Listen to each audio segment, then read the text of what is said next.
નમસ્કાર. આજના આ ખાસ વિશ્લેષણમાં તમારું સ્વાગત છે. ચાલો આડાવડી વાતો કર્યા વગર સીધા જ આજના આપણા વિષયમાં ડૂબકી લગાવીએ. આજે આપણે ભારતીય પૌરાણિક કથાઓની સૌથી અદ્ભુત સફર પર જવાના છીએ. આપણે ભગવાન કૃષ્ણ અને તેમના પરમ મિત્ર સુદામાની એ કથા વિશે વાત કરીશું, જે સદીઓ પછી પણ એટલી જ પાવરફુલ અને પ્રસ્તુત છે. આ પંક્તિ પર જરા વિચાર કરો. આ માત્ર કોઈ સામાન્ય કાવ્ય નથી, પણ આ આખી નિસ્વાર્થ મિત્રતાનો સાચો આત્મા છે. આજના આ વિશ્લેષણમાં આપણે બરાબર આ જ ભાવનાને સમજવાના છીએ અને જોઈશું કે કેવી રીતે અમીરી અને ગરીબીના ભેદભાવ વિના એક સાચી મિત્રતા ઇતિહાસ રચી શકે છે. ભાગ 1. સુદામાપુરીનો ઉદ્ભવ.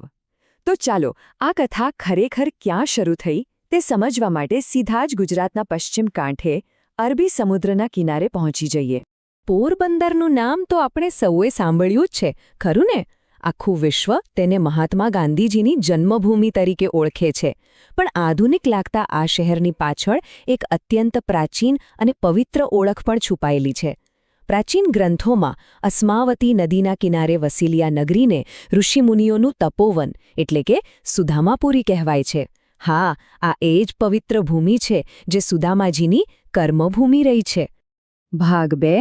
સાંદીપની આશ્રમમાં બંધાયેલો અતૂટ નાતો. હવે આપણે સમયમાં થોડા પાછળ જઈએ. ઉજ્જૈનના સાંદીપની આશ્રમમાં, જ્યાં આ બે મહાન આત્માઓની મૈત્રીના મૂળિયા નંખાયા હતા. અહીંની સિસ્ટમ ખરેખર જોવા જેવી હતી. મથુરાનો રાજકુમાર હોય કે પછી એકદમ ગરીબ બ્રાહ્મણ, સૌને એક સમાન શિક્ષણ. એક દિવસ ગુરુમાતાની આજ્ઞાથી બંને મિત્રો જંગલમાં લાકડા લેવા જાય છે અને ત્યાં અચાનક ભયંકર વાવાઝોડું અને મુશળધાર વરસાદ તૂટી પડે છે. આખી રાત ઠંડીમાં ધ્રુજવા છતાં જીવના જોખમે પણ તેઓ એકબીજાનો સાથ બિલકુલ નથી છોડતા. આ ભયાનક રાત્રિએ સાબિત કરી દીધું કે એમનો સંબંધ કેટલો અતૂટ હતો. સવારે ગુરુ સાંદીપનીએ પણ તેમની આ એકતા જોઈને તેમને દિલથી આશીર્વાદ આપ્યા. ભાગ 3. દ્વારકા તરફની કઠિન યાત્રા. ભણતર પૂરું થયું એટલે બંનેના રસ્તા અલગ થઈ ગયા. હવે તેમના જીવનમાં કેવો મોટો અને નાટકીય વળાંક આવે છે તે જોઈએ. આ બંને વચ્ચેનો તફાવત તો જુઓ, ખરેખર અવાક કરી દે એવો છે. એક તરફ શ્રીકૃષ્ણ, જેઓ સોનાની નગરીના દ્વારકાધીશ બની ગયા છે અને રાજ કરે છે, અને બીજી તરફ છે સુદામા, જેઓ સુદામાપુરીમાં ખુલ્લા પગે અત્યંત ગરીબાઈમાં જીવે છે. બાળકો દિવસો સુધી ભૂખે સૂવે છે, પણ સુદામાજીની આધ્યાત્મિક શ્રદ્ધા અને પ્રભુભક્તિમાં 1% પણ ઘટાડો નથી થતો. તેઓ અત્યંત સંતોષી હતા. પણ જ્યારે બાળકોની ભૂખ સાવ અસહ્ય બની જાય છે ને, ત્યારે પત્ની સુશીલાના બહુ જ આગ્રહથી સુદામાજી દ્વારકા જવા તૈયાર થાય છે. હવે મિત્રના ઘરે ખાલી હાથે તો જવાય નહીં, રાઈટ?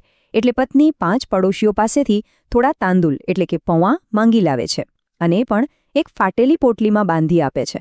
જરા કલ્પના કરો, એક વૃદ્ધ કમજોર બ્રાહ્મણ ખુલ્લા પગે અને ફાટેલા વસ્ત્રોમાં આ ફાટેલી પોટલી બગલમાં દબાવીને સોનાની દ્વારકા તરફ ચાલી નીકળે છે. આ માત્ર કોઈ શારીરિક અંતર કાપવાની વાત નહોતી, આ તો અતૂટ શ્રદ્ધાની યાત્રા હતી. અને જ્યારે તેઓ દ્વારકા પહોંચે છે, એ દ્રશ્ય તો રૂંવાણા ઊભા કરી દે એવું છે.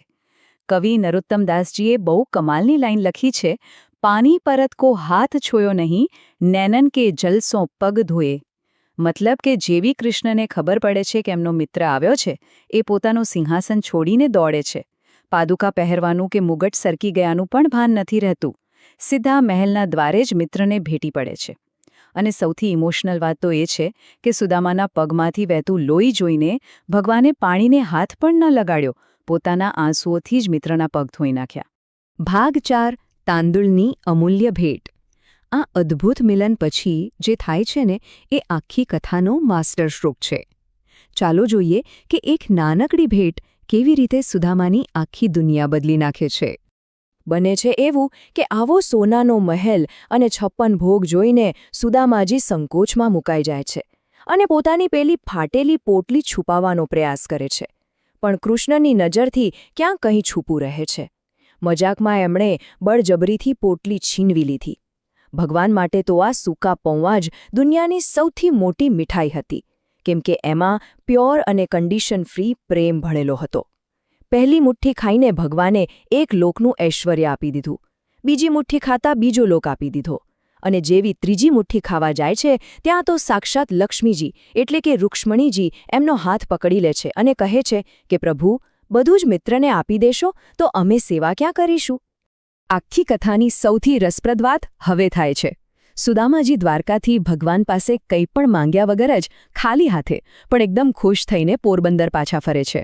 પણ ત્યાં પહોંચીને જુએ છે તો ઝૂંપડી ગાયબ અને એની જગ્યાએ સોનાનો ભવ્ય મહેલ ઊભો છે. ભગવાને તેમને બધું જ આપી દીધું હતું, પણ સુદામાજીની મહાનતા એ હતી કે એમણે આ સંપત્તિનો ક્યારેય મોહ ન રાખ્યો. મહેલમાં રહીને પણ તેઓ તો આજીવન એક વિરક્ત સંતની જેમ જ જીવ્યા.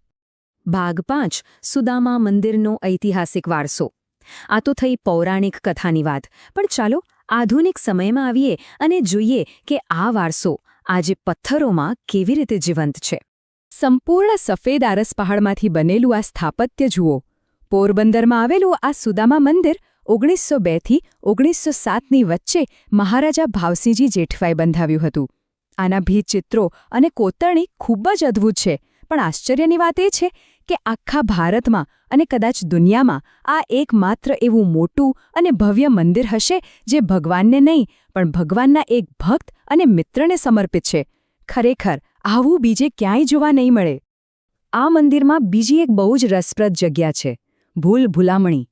આ માત્ર કોઈ ટાઈમપાસ માટેની ગેમ નથી, આ એક બહુ ઊંડું પ્રતીક છે. આ ભૂલ ભૂલામણી આપણા જીવનની અનેક ગૂંચવણો દર્શાવે છે. એવી માન્યતા છે કે આમાંથી સફળતાપૂર્વક પસાર થવું એટલે જાણે જીવનની મુશ્કેલીઓમાંથી ભક્તિ દ્વારા રસ્તો કાઢીને મોક્ષ મેળવવો. જો આખી વાર્તાને આપણે આધ્યાત્મિક રીતે ઊંડાણપૂર્વક સમજીએ ને તો એનો અર્થ બહુ જ પાવરફુલ છે. સુદામા એ આપણો જીવાત્મા છે અને પેલી તાંદુલની પોટલી એ આપણો અહંકાર અને સંચિત કર્મો છે. આ વાર્તા આપણને એ જ શીખવાડે છે કે જ્યારે આપણે આપણો અહંકાર ઈશ્વરના ચરણોમાં મૂકી દઈએ છીએ ત્યારે બદલામાં પરમાત્મા આપણને આધ્યાત્મિક જ્ઞાન અને શાંતિરૂપી અનંત ઐશ્વર્ય આપે છે. અને તમને ખબર છે, આ અદ્ભુત પરંપરા આજે પણ એટલી જ પવિત્રતાથી સચવાય છે. બીજા મંદિરોમાં પેંડા કે બરફીનો પ્રસાદ હોય, પણ સુદામા મંદિરમાં આજે પણ તાંદુલ અને સાકરનો જ પ્રસાદ અપાય છે, જે આપણને સતત યાદ અપાવે છે કે ઈશ્વર ક્યારે મોંઘી વસ્તુઓનો ભૂખ્યો નથી હોતો, એ તો માત્ર સાચા ભાવનો ભૂખ્યો છે. જન્માષ્ટમી અને અખાત્રીજે અહીં બહુ મોટા મેળા ભરાય છે. અને જો તમે અહીં આવો તો નજીકમાં જ કીર્તિ મંદિર અને સાંદીપની વિદ્યા નિકેતન પણ આવેલા છે, જે ચોક્કસ મુલાકાત લેવા જેવા છે. તો આ આખા વિશ્લેષણના અંતે એક બહુ જ મહત્વનો અને વિચારવા જેવો સવાલ ઊભો થાય છે. આજના આ ફાસ્ટ અને ભૌતિકવાદી જમાનામાં જ્યાં ઘણીવાર સંબંધો અને મિત્રતા પણ ફાયદા ગેરફાયદાથી મપાય છે, ત્યાં શું આપણે કૃષ્ણ અને સુદામા જેવી નિસ્વાર્થ અને બિનશરતી મિત્રતા નિભાવી શકીએ ખરા? આ સવાલનો જવાબ તમારે તમારી જાતને આપવાનો છે. આ સાથે જ આપણું આજનું આ વિશ્લેષણ અહીં પૂરું થાય છે. આ કથામાંથી પ્રેરણા લેતા રહેજો અને હંમેશા નવું શીખતા રહેજો.